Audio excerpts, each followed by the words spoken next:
Plodovi paradajza su ponos svake bašte, ali uzgoj ovog povrća ima i svoje izazove. Morate pratiti svakodnevno stanje biljke, temperaturu zraka, količinu vode, vlažnost tla i mnoštvo toga kako bi biljka bila idealna.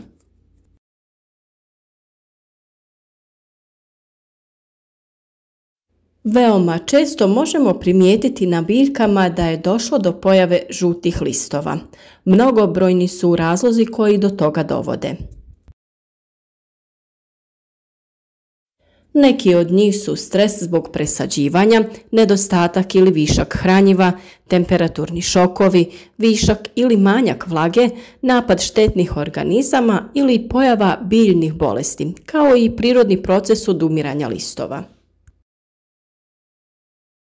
Prije presađivanja biljka duži vremenski period boravi u malim posudama ili kontejnerima u kojima sa vremenom ponestane hranjiva, a posuda se u potpunosti ispuni korijenom.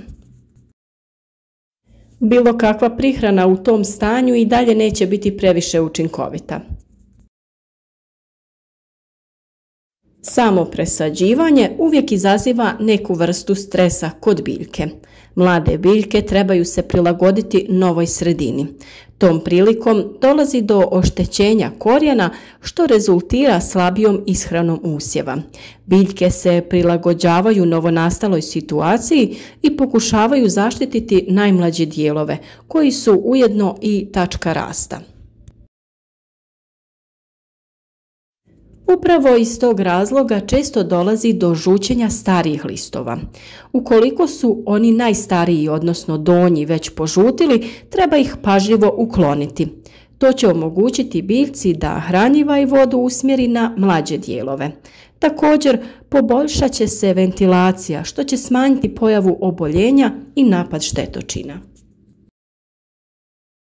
Ono što je bitno prilikom rasađivanja mladih biljaka je pravilno ih presaditi i nakon toga obilno zaliti. Dubina sadnje trebala bi biti dosta velika, tako da se barem 2/3 stabljike nalaze u zemlji. A svaku zasađenu stabljiku bi trebalo zaliti sa barem 250 do 300 ml vode kako bi zemlja bila pogodna za daljnje širenje korijena.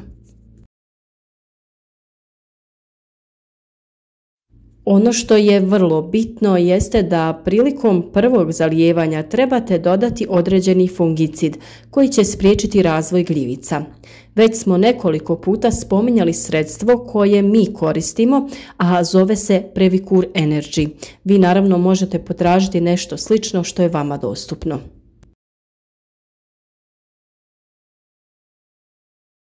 Previcur Energy osigurava preventivnu i sistemičnu zaštitu od bolesti polijeganja i rane plamenjače. Osim toga, pozitivno djeluje na rast korijena i zakorjenjavanje, a biljke lakše podnose stresne situacije presađivanja. Protiv bolesti polijeganja zalijevamo biljke i zemlju oko biljke. Na 10 litara vode dodajemo 2,5 ml sredstva. Prilikom zalijevanja voditi računa da je zemlja umjereno vlažna, nikako suha ili previše vlažna. Po presadnici je potrebno utrošiti 200 ml otopine za zalijevanje. Vrlo je jednostavan i siguran za primjenu te osigurava zaštitu od svih najvažnijih bolesti mladog rasada. U kombinaciji sa tim može se koristiti i kristalonska NPK prihrana sa povećanim udjelom fosfora. Omjer NPK bi trebao biti 10-40-10. Dodaje se 25 grama na 15 litara vode. Fosfor će ojačati korijen biljke te omogućiti općenito bolji daljnji razvoj. Na taj način biljka će moći kvalitetno da usvaja ostala hranjiva iz tla. Nedostatak fosfora inače se manifestuje ljubičastom bojom listova. Ovo je veoma česta pojava kada je mladim usjevima hladno i zbog toga nisu u mogućnosti da ga usvajaju. Međutim, postoje sorte paradajza koje prirodno imaju jače izraženu ljubičastu nijansu listova i na to treba obratiti pažnju. Ukoliko se njegov nedostatak manifestuje kroz duži vremenski period, može dovesti do propadanja listova, a biljke tada zaostaju u razvoju. Međuredni i redni razmak također može djelovati na pojavu žučenja. Suviše gusta sadnja spriječiti će prozračivanje i osvjetljenost donjeg dijela biljke. Kako bi izbjegli ovo, zbog slabe osvjetljenosti nikada ih ne treba saditi pregusto.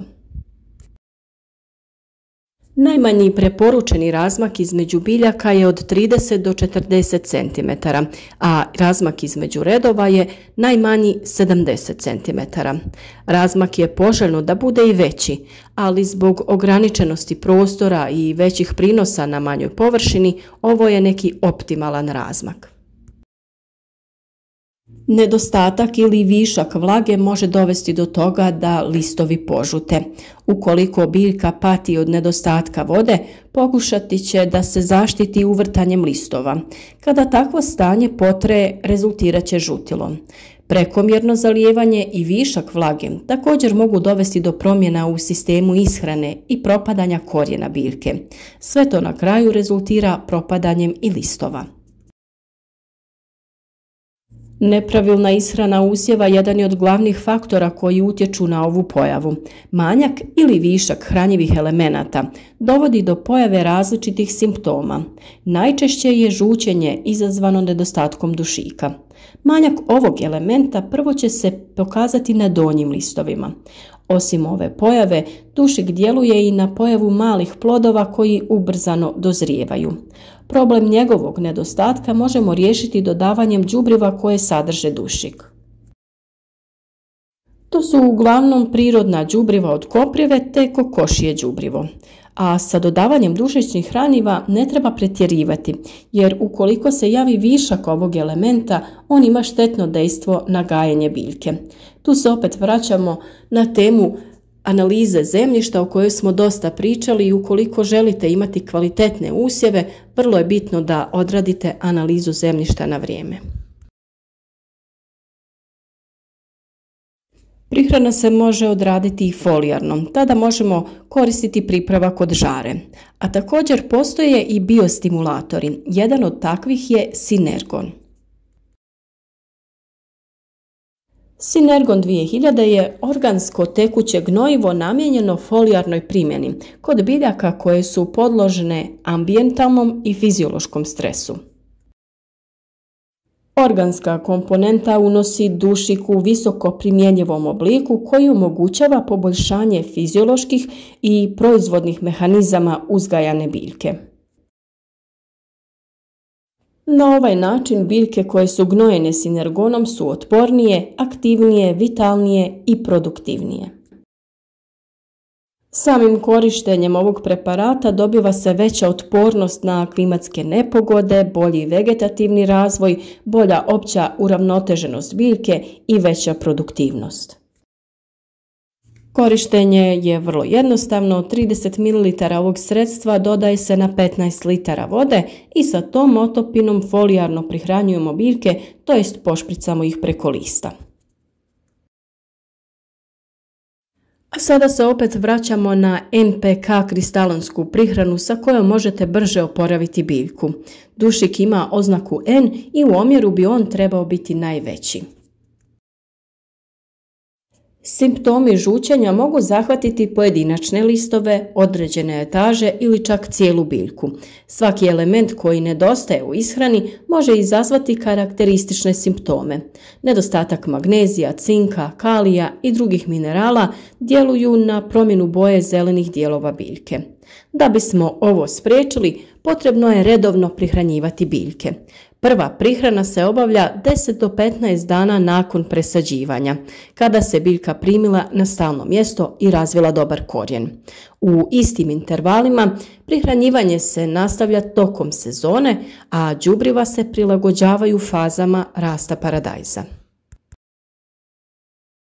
A sami možete da napravite kokošije hranjivo.